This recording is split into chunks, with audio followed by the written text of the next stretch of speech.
теб е свършено, черна смърт. Няма как да ме сразиш, сенчести. Ти си скуминен.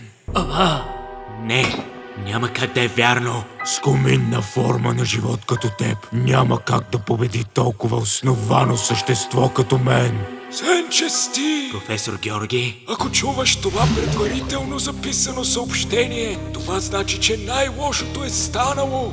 Черната смърт се е завърнал и те е нарекал скуминен.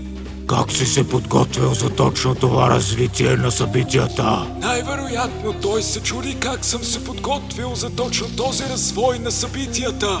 Но аз не мога да му отговоря, защото това е предварително записано съобщение. Мамка му!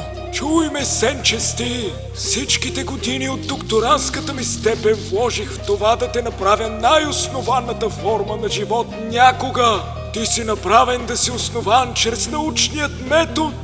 Той те лъже, сенчести.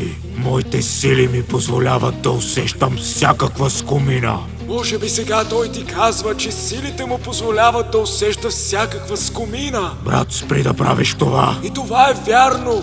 Има една част от теб, която е скуминна. Виждаш ли? Тя е кръвта на черната смърт, която тече във вените ти. Моля, Ако го сразиш, няма да има друга скумина.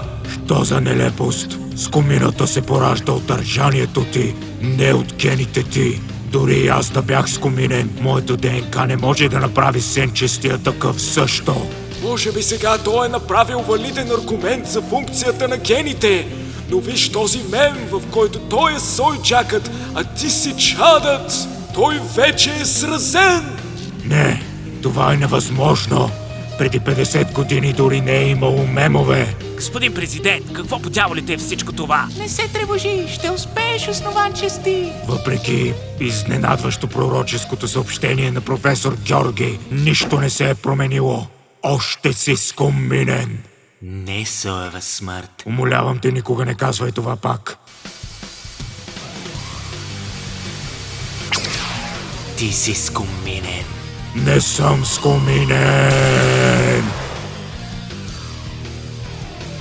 Командир, какво по дяволите е Сойджак?